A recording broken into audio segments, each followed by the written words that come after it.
Untuk apa tembok rumah tinggi-tinggi itu? Kalau dengan jiran itu baik. Itu tujuannya kan? Nah, kalau nak magang di situ kuntiap kawan. Agung godang itu apa lagi?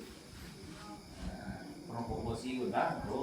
Tapi kalau kita baik dengan jiran, uang preman lu nak datang ke bawah, dia tuh gak tuh. Jangan rumah, ya. Ya betul. Kalau kamu anggap enteng jiran, nah manfaatnya kali. Misalnya di model itu, kalau jiran baik dengan awak, kucing awak dia bawa. Kalau jiran buruk dengan awak, ayam di tubuh. Ayam di tubuh, ya tubuh ayam. Jadi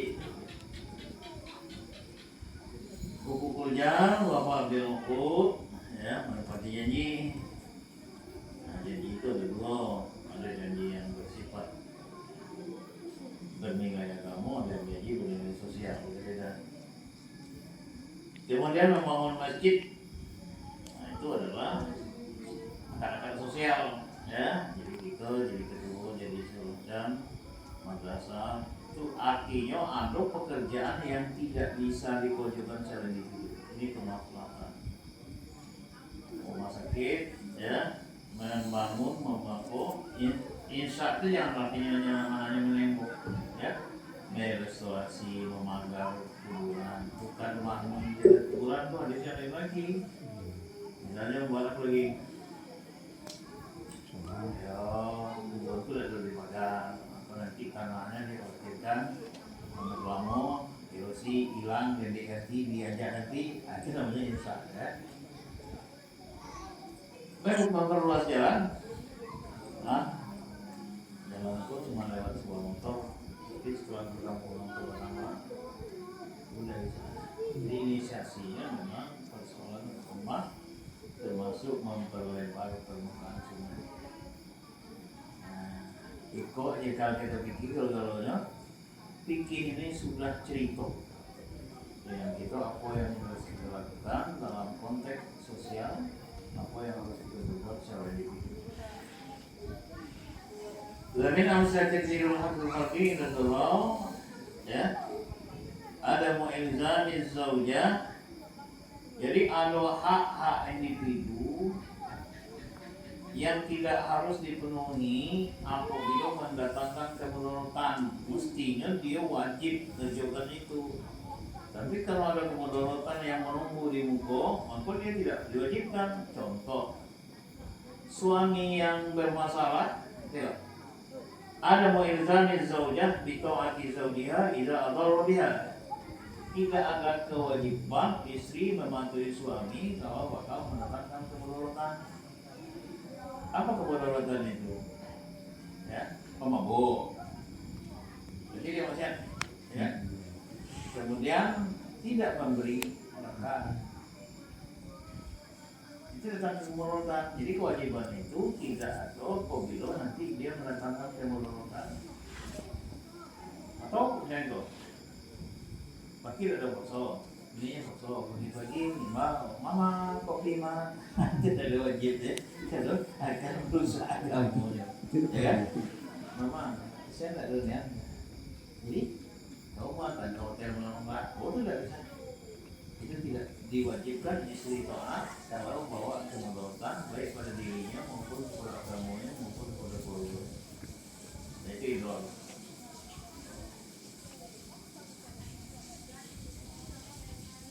Asal wa ta'ah ala mar'il muslim bima habba au kariha. Asalnya itu mendengar dan berfatwa bagi orang Islam, baik yang kita senangi maupun yang tidak kita senangi. Misalnya, Islamnya memimpin, kan sikapnya, gayanya, atau gitu, kan ada yang kita senangi. Nah tugas kita dengar dulu, ya kan? Soal mematuhinya itu nanti ada pilihan. Sama kita berdua. Batu antara dimakhlukin dalam maksiatil qawli, tidak ada ketaatan kalau dia bakal maksiat. Misalnya ngajak membuat pabrik ekasi, membuat pabrik KPB untuk dibuat anggur misalnya, atau membuat pabrik pisau perang antar dusun, mulai tombak, itu tidak bisa, karena itu dia akan menjadi mudorot dimasukkan. Itu maka tidak ada ketaatan dengan pemimpin itu juga. Artinya ulama itu mana ulama atau Allah atau Rasul itu dari itu. Kita kata Imam Syafi'i, patuhilah pemimpinmu itu selama pemimpin itu mematuhi Allah dan mematuhi Rasul. Kalau mereka sudah bermaksiat kepada Allah, itu tidak boleh memberontak. Kita cukup dengan satu, kalau kita mampu kita cegah dengan kekuatan itu, kalau tidak dengan lisan itu, kalau tidak kita tidak boleh memberontak yang memfitnah jadi musliman. Tugas kita, iman yang paling rendah itu membenci perbuatan itu dan tidak ikut serta. Mengalami kemungkaran paliwayu beri, bagi lisani, bagi setiap pagi beralika ada iman. Jadi iman yang paling tinggi itu kalau dia punya kuasa, dia mencegah dengan kuasa, dengan powernya, dengan tangannya. Kalau tidak, dia wajib mencegah dengan lisan. Jadi kita yang di sektor ini wajib mendiamkan diri atas kemaksiatan orang jahil. Dosanya lebih besar dari dosa orang jahil yang berbuat maksiat itu sendiri. Itu indah Pak. Itu konsep. Jadi kita wajib minimal di level tengah kita mengatakan dengan lisan. Ya, sifatnya amar ma'ruf nahi munkar. Contoh, di dusun itu ada jualan warung remah. Ada warung remah-remah. Kita tidak mampu, kita tidak punya kuasa, jabatan tidak, power tidak. Tapi kita wajib mengatakan melakukan keburukan. Sebut segala hal ujung dari zina itu ini nasabnya jadi begini, warisnya jadi begini semacam wajib disampaikan secara lisan oleh orang yang punya power di hidupnya. Kekuasaan lah, ilmu lah, nonton. Dia wajib membenci perbuatan itu dan jangan menyetujui. Bau datang orang ke rumah, minta tanda tangan, orang nak buat pasar malam depan rumah kami boleh. Itu hebat. Nak melip, minta tanda tangan. Cuma soal itu agak pulang. Kita dimakan ketua MUI. Program doang. Kalau nak jualan aku, coba kau uraikan dulu. Hari pertama aku modelnya salah satu. Jadi kalau tahu lempar kok dapat ku lempar itu kan judi bukan jualan. Bukan jualan. Rasanya roti. Jika uraiannya akhirnya ada. Pak, kecil memang. Nah, ini kita ngomong. Saya ini bukan sekedar guru agama. Saya ini mantan ketua MUI, apa kebaikan kamu pangkalnya elo jumlah kayak judi. Akhirnya karena memang uang keliling itu nyawa keliling itu tahu. Nah, katanya kalau tak teken kami kiri kanan, kau mau tua dulu. Kalau nyetekin lah kan baru teken. Kau mau dulu, kau boleh lewat. Mau tengok anak buahnya itu kan, itulah baso-baso nak bagi amplop kan. Iya. Kita mau gini lah, amplop itu bisa bagi. Tapi ya amplop itu bagi lah, nengok uraian betul yang dulu.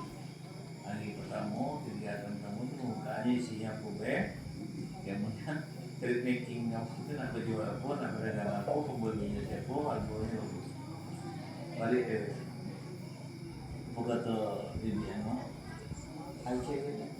Bukan aku judi, kalau jangan aku judi, awak lalu tangan kan sama gini.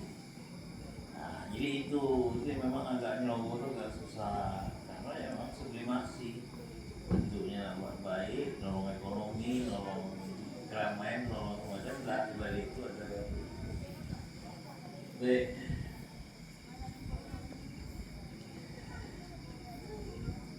Kita simpulkan perintah untuk taat kepada makhluk tidak boleh berbenturan dengan kemaksiatan kepada Allah.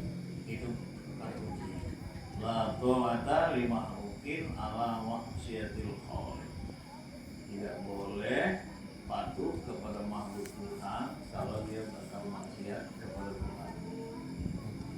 Termasuk Ulahnya yuk ini buat ada poso tadi kan. Mama kopi mah. Jadi itu bininya itu langsung, woi, hanya bukan kakek palo gitu. Justru dia Wamin amsilati. Dalam 2000 nih, wamin amsilati kaki Wijawazir Wasia. Masih ada di dalam 2000? Ada? Amin. Mana? 2000. Ujung tadi ada? Ada.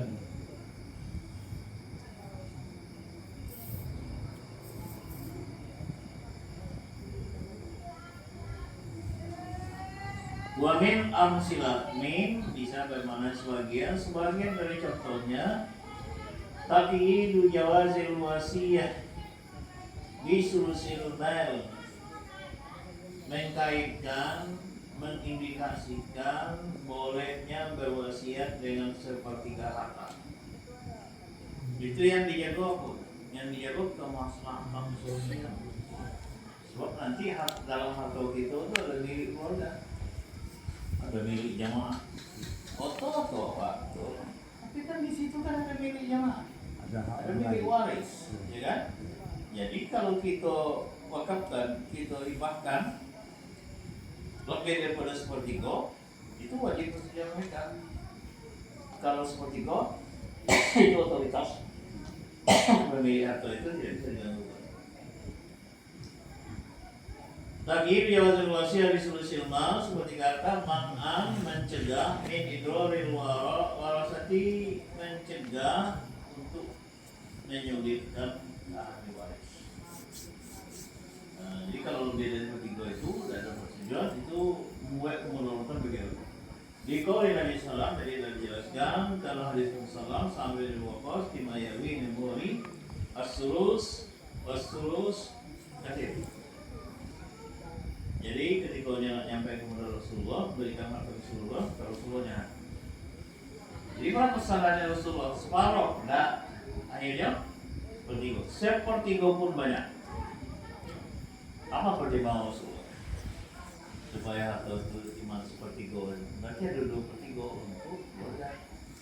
Nah itu kan keluarga itu bisa banyak ya, bisa yang miskin, bisa yang setengah miskin.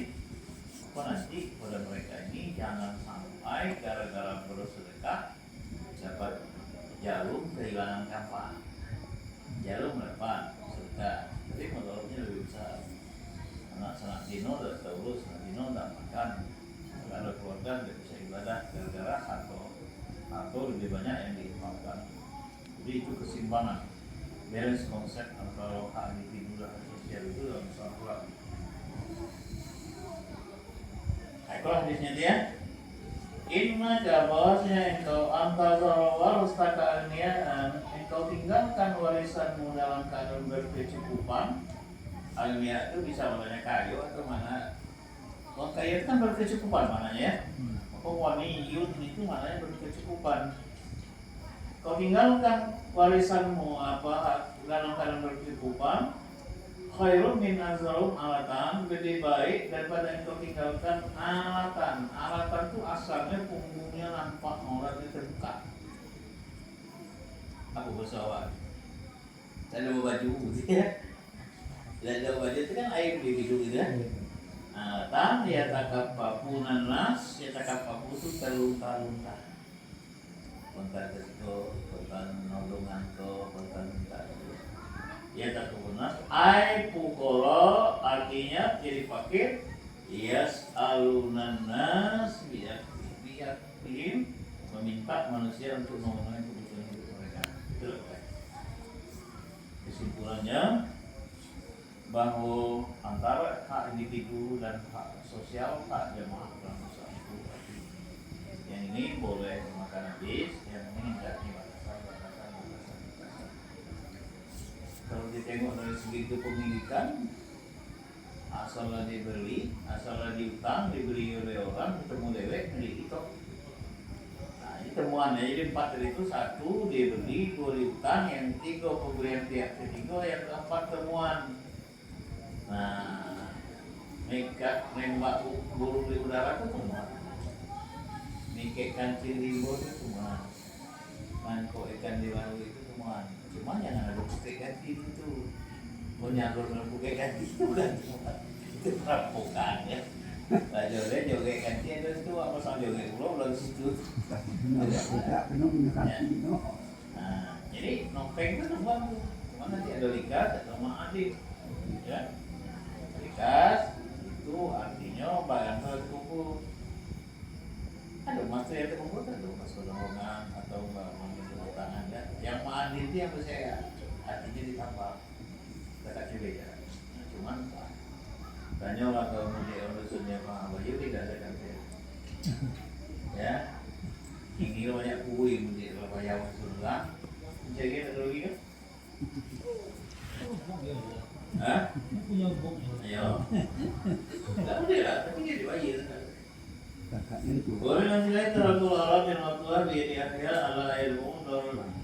Wa min amsilati, contoh lainnya adalah tarkul aradil maktuha, meninggalkan tanah-tanah yang ditaklukkan dalam perang dulu. Maka orang-orang yang kalah itu tanah itu menjadi milik yang menang, baik namanya walimah maupun fight. Walimah itu artinya mengambil harta musuh melalui peperangan. Yang fight itu mengambil harta musuh ditinggalkannya tanpa perlawanan. Maka dalam Quran surah itu nama wanimtum walimah atau kafir tulis yang kemudian diambil oleh orang Islam melalui peperangan. Kalau walimah itu hak kafir tulis juga, tapi dia tidak berperang.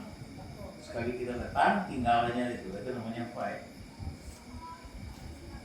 Jadi apabila tanah itu ditaklukkan, tapi tetap dia di ahliha, ala ayat mau dari batul jizyah wal kharaj.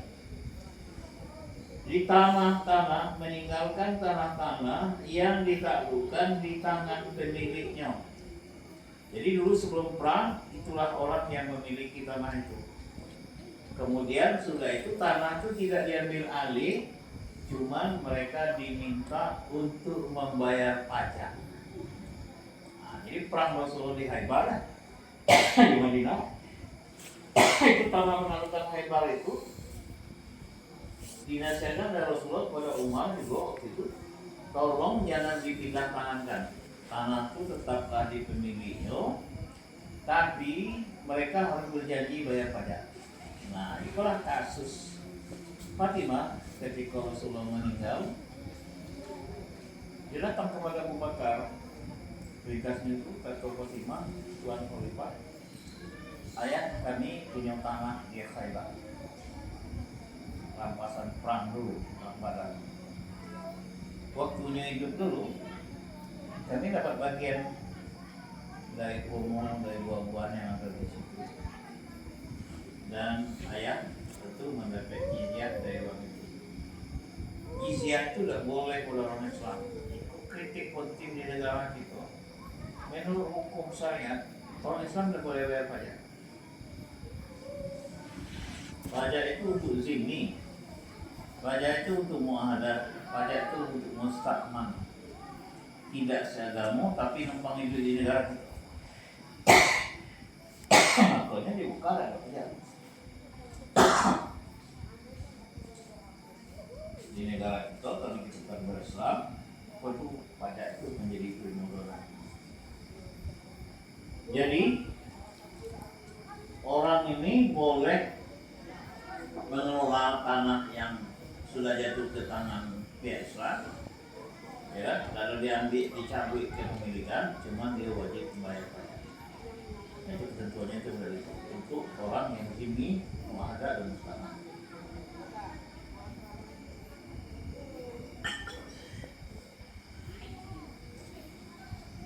Baik, kita lanjutkan menjalankan ke video. Wa minhu wa tawfiran. Kharaj itu sama, jizyah, kharaj itu sama, maknanya pajak. Kharaj itu maknanya apa? Mubarak. Tawfiran lima diambil lil hazina ini adalah untuk waktu itu untuk melegalkan aturan-aturan yang dibuat oleh bendahara negara. Itu kewajiban ya. Itu Sri Mulyani aturan, ya kan? Ini contoh bahwa aturan itu boleh jalan, tapi sifatnya itu tidak pengambil alihan. Nah, yang ini itu yang tengah terlantar ada itu dalam Islam itu perampok. Ya, kalau masalah terlantar itu diambil oleh negara perampokan. Cuman kita bukan hidup di negara Islam, akhirnya ya kayak itu kosong ngambil alih. Soal manfaat tidak manfaat itu soal lain. Itu nanti itu tugas negara mengatur pemanfaatan tanah umat. Ini itu dialihkan pengambilan kepemilikan hak telah jadi legal action dari negara. Nah dijualnya, nah dikontrakkannya, nah di sharingkannya, kan? Nah lagi sampai investasi uang itu bisa. Itu ya. Nah kecuali nanti jadi apa? Jadi production sharing, joint venture. Misalnya mempunyai tanah, model KKBA itu. Jadi tanah itu tidak dibagikan ke pemiliknya, kemudian carikan usaha akhirnya itu. Nah ini itu condong mengambil substansi kepemilikan itu tanahnya nih yang dari dosa negara. Itu perampasan. Kalau dengan itu, namanya nanti bisa bayar syubhat, bisa bayar mudorobah, kembali kan, bisa bayar hak mudorobah, bisa hak mudorobah, bisa hak murabahah, itu boleh. Nah, contohnya di Eko itu KKPA. Maka yang betul itu adalah KKPA itu kalau yang salib inti model di Tanjung itu, wah itu penjajahan. Ya, jadi nanti ada tuan, ada kodam, ada yang oke, ada yang jadi guru. Maka masyarakat kita kan di BHL, guru harian lepas. BHL itu apa? Guru harian lepas, ya. Pokoknya bako yang nggak spesialisasi itu yang menyewa, yang tutup tanahnya tanah, tapi yang kuasanya. Itulah model penjajahan versi umum di Indonesia. Kalau ke KPA itu sering nak 3%, nak 10%, tapi ada nisbah yang dikembalikan manfaatnya kepada yang punya tanah. Itu dibenarkan dalam akad muamalah Islam itu ada. Nah, buktinya sawah dulu kan ada muzawarah kan, ada muhabarah kan, berbibit dari yang punya sawah namanya, berbibit daripada petani namanya, sudah ada. Nah itu yang ingin digeser oleh negara, mengembangkan istilah-istilah itu.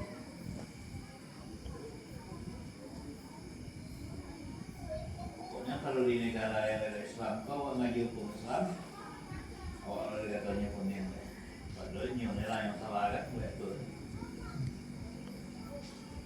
Wa min mutasiyus sub'ah bisyari' aw lil jar lam amri darari alladhi qad yahdatsu min al-musari jadid.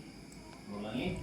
Wa min mutasiyus sub'ah, dan bagiannya atau minhu sebagian darinya atau contohnya adalah tasiyus sub'ah, penetakan sub'ah.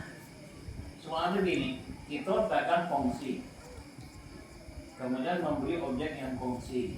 Ketika kita nak mundur, maka saham kita itu kita berikan kepada kanti kita itu semua. Jadinya pakai ke bawah. Nah, kita nak berhenti. Nah, saham kita itu kita jual ke orang yang dulunya kongsi kita. Kalau orang tidak pernah kongsi kita, kan suah. Itu jauh lebih bebas. Yang suah itu tadinya dagang kongsi, itulah bagian untuk awak, modal awak, investasi awak, apapun namanya diberi kepada orang yang menjadi kongsi kita. Aulijar atau perizinan zak'an untuk menghindari, menolak lid daruril ladzi qad yahdusu minal mustalin, jadi menolak bagi kesulitan yang mungkin terjadi. Qad yahdusu itu kadang-kadang terjadi, qad itu harus takbir ya, masuk mulai dulu atau yang sering terjadi dari pembeli yang baru. Tapi kalau nyewa kan nyewa tahu modalnya berapa invest gitu kan, misalnya modal dulu sama 1 juta, ya kan tahu dari awal satunya. Tapi kalau yang dijual ke orang lain, nego lagi. Nak beli, tidak nak beli, ya. Maka apabila terjadi modal itu, kawan kongsi kita atau jiran kita yang tahu dengan perhitungan modal itu lebih dapat membelinya, supaya jangan masuk pembeli baru yang nanti mengacak-acak sehingga menghilanglah amanah dari situ. Ini yang mustahil jadi dari pembeli yang baru. Wa minhu imrarul mari fi ardil ghair la rawa'al ardil ba'idah an majril ma. Demikian juga dengan mengalirkan air ke negeri yang lain, ya, yang posisinya jauh dari aliran sungai atau dari irigasi. Air majri itu bisa mananya aliran, bisa mananya irigasi. Maksud itu begini, mau dia peluang kawan yang punya tanah lebih jauh, numpang lewat di sawah, numpang lewat di tanah. Ini mengapa ini sebenarnya mengapa umat kelompok. Jadi di Madinah datang seorang laki-laki petani, ya kan? Sawahnya itu di belakang, di Moko itu sawah kayu. Kalau orang kaya biasa orang kaya itu ya kan. Ini sawah tuh yang punya irigasi itu. Nah, soal tutupnya, dia akhirnya kalau memang sawah yang di belakang itu tidak produktif, ngadu yang miskin itu. Berumah menonton Tuhan melipat sawah kering. Lalu akhirnya mana ditutup oleh orang yang Moko, sementara sawahnya di belakang. Itu kasusnya itu makanya oleh para imam mazhab ditulis itu al-ba'idah yang jauh al-majril ma dari aliran air. Maka nanti ke rumah kalau kayu agak keras ke rumah gini, ini sawah siapa? Sawah saya. Air ini air saya. Yang belakang itu sawah dia itu. Dia itu siapa? Ya dia saya. Posisi posisi itu ditanya oleh manusia gak? Iya, manusia juga. Oh, tanah itu asalnya punya siapa? Punya Tuhan kan? Iya. Yang punya itu? Iya. Nah, ada Umar, kesimpulan, innal ibadullah, ya, wal ardu ardullah. Yang urangku adalah hamba Allah sama yang tahu, dan tanah ini sama-sama tanah Tuhan. Bukan? Nah, gitu maksudnya itu. Jadi jangan monopoli, awak sama-sama hamba Allah dan sama-sama numpang di tanah Tuhan. Makanya Sinul Sultan Wahid yang NU bongat, ada bongat tentang negara, tanah Tuhan. Cuma dikuasakan kepada manusia. Nah manusia itu cara bisa baik individu, bisa ada siapa, bisa ada negara. Kalau belum ngatur tanah negara, ini kalau negara mereka. Negara mana yang bawa tanah? Apa Columbus? Apa? Tak ada, ya.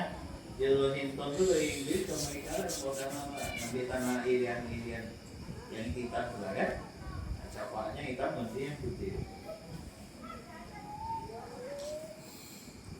Nah oleh karena itulah tidak boleh menghambat ayi nak lalu ke kebun ganti, ya. Makanya dalam mazhab Hanafi, apabila kita menjual kebun dan ada irigasi di dalamnya, kita jual sawah ada irigasi dalam sawah itu, walaupun itu milik kita, irigasinya wajib dijual sekalian. Kalau kita jual kebun duku, kebun mangga, tanah tapi ada duku, ada mangga, disebut atau tidak disebut langsung dia terjual dalam mazhab Hanafi. Beda dengan Syafi'i. Syafi'i tidak, kalau jual tanah boleh jual tanah, dukunya masih punyanya. Atau mau di duku juga tanah ada dulik. Di Hanafi tidak boleh. Di Syafi'i paham cerita. Nyewa batang buku, tanahnya gak ada dijual, disuruh di Hanafi itu. Kamu sholat. Karena kalau tanahnya itu dijual, dukunya itu dipisahkan dari situ, maka nanti nggak mungkin sudah membeli itu duku itu diambil, tanahnya tinggal mati juga kan. Apa itu menurunkan kata Hanafi, asal dijual tanahnya seluruh yang ada di situ saya kan apa? Ya, irigasinya menurut itu ikut terlibat. Dan ada, tapi di sini membedakan dari segi manfaat, duku itu manfaatnya lain, sawah itu manfaatnya lain. Tapi kata Hanafi itu ada tasabut. Karena tanah kan duku selama duku ada di situ bisa dalam memanfaatkan tanah itu. Mana boleh dibuat yang karena duku kuning. Nah, jadi betul konsep Hanafi itu dengan dia konsep Syafi'i. Nah kalau dulu di dalam tanah yang diberi ulang pula 20-30 batang, manggo di situ selalu itu di tanah ada setengah hektar untuk apa? Oleh pemilik awalnya nilai tanah. Karena manggo bisa lagi, karena pisang bisa lagi kan? Nah ini yang betul itu adalah konsep ini. Kalau kau jual pokoknya maksud tanahnya, maka seluruh yang menyangkut dengan itu terjual disebut atau tidak disebut. Itu perbedaan persepsi Syafi'i dan Hanafi dalam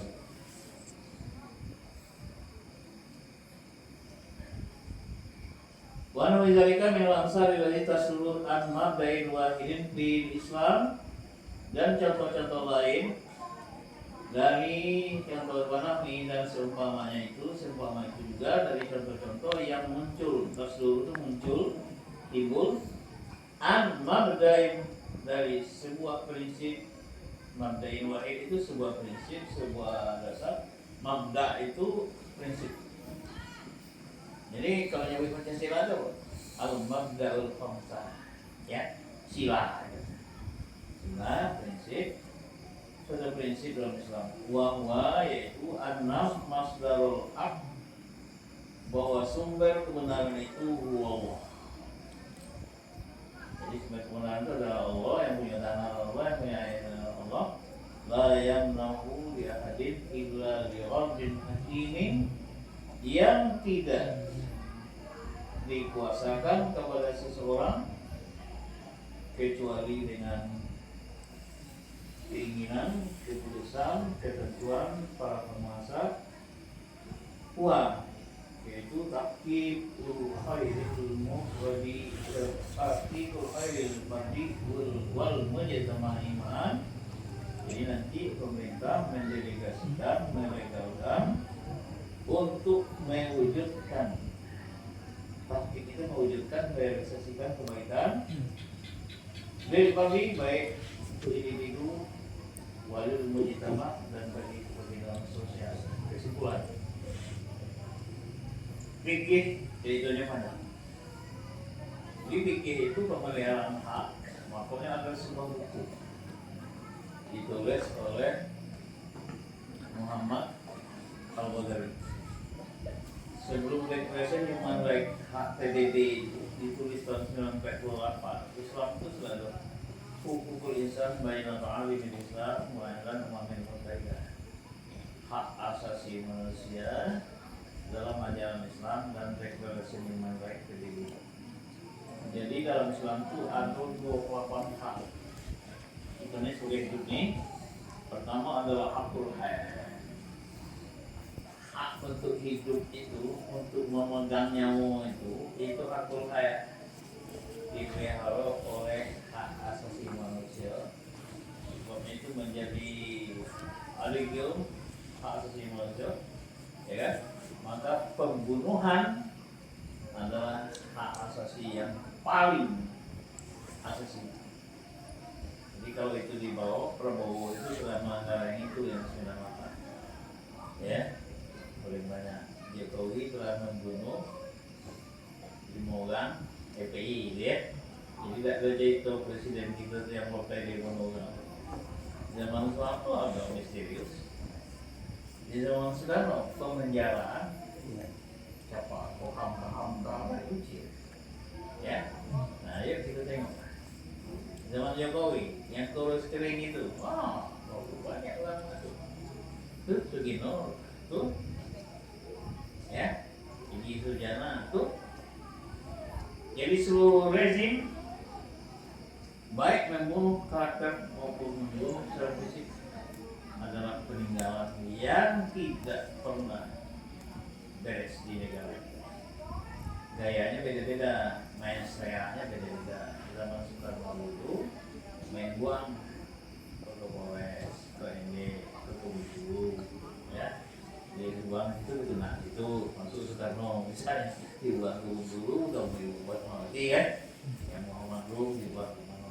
Di zaman Soeharto, di Pamungkas, ya, pemilihan misterius, yang ada agak enteng dikit itu dia sendiri, no, ya, sebenarnya waktu itu negeri itu sedang sibuknya memberontakan baik dari Papua maupun dari Aceh. Jadi agak-agak sedikit lebih bosis sejarah hak manusia dalam pembunuhan oleh kepala itu di zaman beliau. Kemudian di Mega, lebih bernampak. Nah, mulai di si kurus kering ini mau penipu, mau pembohong, ya, mau pembunuh. Nah itu lah, tapi ya boleh kok. Jangan-jangan dulu Menku milih Jokowi, ya. Jadi maaf yang dari Jawa yang ada di ya. Kalau kami Sumatera ini emang nggak cocok dengan Jokowi. Kamu dia tidak punya wawasan. Nah ini kan ketahuan habis. Memang ijazahnya nyetak di pasar pramuka. Jadi kini itu ada universitas baru di Indonesia ini, Universitas Pasar Pramuka. Ijazah bisa dicetak, SK bisa dicetak di situ proses. Tentu ada ranking. Baik sampai di situ nanti masih ada Alfiqus oleh Bapak Watatbik Adaim.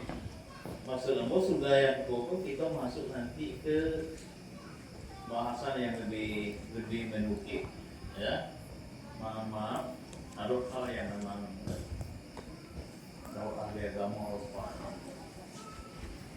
Estimasinya adalah Tuhan sama, kiblat sama, Quran sama, Nabi sama. Kenapa paham berbeda-beda? Kenapa kau membolehkan itu? Kau membolehkan. Nah itulah sebelum itu telat sudah itu baru kita mengkaji materi. Kalau ini mengantar kita harus tahu dulu kenapa ulama beda mazhab, kenapa berbeda dalam praktek ibadah, ya. Kenapa dalam riwayat sunnah itu jumlahnya tidak sama? Jumlah sholat sunnah dari Hanafi, Maliki, Syafi'i yang berbeda. Nah itu yang harus kita tahu. Dari mana asal perbedaan itu? Apakah dari kreasi pemikirannya atau memang Quran hadis itu membuka peluang untuk ulama beda pendapat? Yang kita salah nanti, nah, itu kan perbedaan kebencian orang Irak dan orang Irak, lalu kebencian Madinah dengan Mekah, lalu kita selidiki. Setelah diselidiki oleh para ulama, perbedaan itu memang memungkinkan. Pertama, dalilnya beda. Pendapat beda, boleh. Lahirlah namanya khilaf. Dari salat tarawih 20 tuh Umar bin Khattab. Yang 8 tuh Aisyah. Sumbernya beda, bunyi hadis berbeda. Yang itu namanya takrir, ya, apa namanya itu, perbuatan para sahabat.